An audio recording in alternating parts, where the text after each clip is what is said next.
রাজধানীর 7 কলেজকে জাতীয় বিশ্ববিদ্যালয়ের অধীন থেকে বের করে ঢাকা বিশ্ববিদ্যালয়ের অধীনে নেওয়া হয়েছিল 2017 সালের 16 ফেব্রুয়ারি। এসব কলেজের শিক্ষার্থীদের আন্দোলনের পরিপ্রেক্ষিতে 27 জানুয়ারি এই কলেজগুলোর অধিভুক্ত বাতিল করা হয়। ফলে এসব কলেজ ঢাকা বিশ্ববিদ্যালয়ের অধীনেও আর থাকলো না। এখন কলেজগুলো কিভাবে বা কার অধীনে পরিচালিত হবে তা জানে না কেউ। অধ্যক্ষরা তাকিয়ে আছেন সরকারের সিদ্ধান্তের দিকে। ঢাকা বিশ্ববিদ্যালয়ের ওয়েবসাইট প্রাপ্ত তথ্য মতে অধিভুক্ত কলেজের আন্ডার গ্রাজুয়েট প্রোগ্রাম শিক্ষাবর্ষ 2024-25 এর ভর্তি আবেদন শুরু হয়েছে 6 জানুয়ারি। এ আবেদন চলবে 12 ফেব্রুয়ারি পর্যন্ত।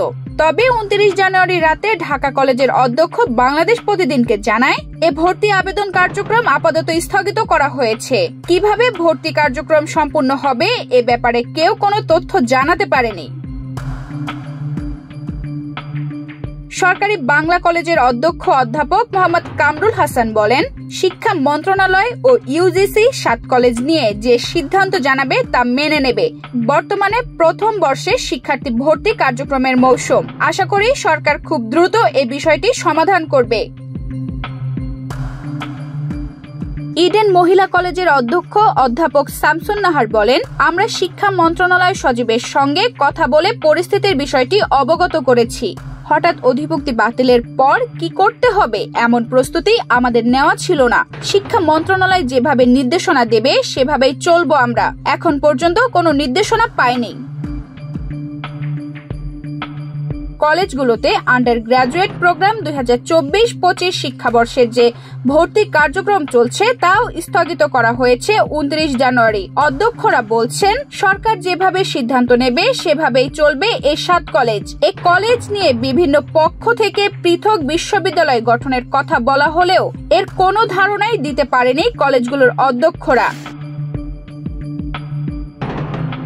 সরকারি 7 কলেজের জন্য স্বতন্ত্র প্রাতিষ্ঠানিক কাঠামোর রূপরেখা তৈরি করতে ডিসেম্বরের উচ্চ পর্যায়ে বিশেষজ্ঞ কমিটি গঠন করেছিল সরকার। বিশ্ববিদ্যালয় মঞ্জুরি কমিশনের চেয়ারম্যানকে এই কমিটির প্রধান করা হয়। ইতোমধ্যে এই কমিটি বিভিন্ন কলেজের অধ্যক্ষ ও শিক্ষার্থীদের সঙ্গে বৈঠক করে তাদের মতামত নিয়েছে।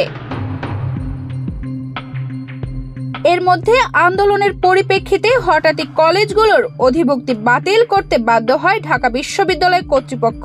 ঢাকা কলেজের অধ্যক্ষ অধ্যাপক AKM ইলিয়াস বলেন, ঢাকা বিশ্ববিদ্যালয়ের অধীনে নতুন করে আর শিক্ষার্থী ভর্তি হবে না। তবে বিদ্যমান শিক্ষার্থীরা ঢাকা বিশ্ববিদ্যালয়ের অধিভুক্ত হিসাবে থাকবে।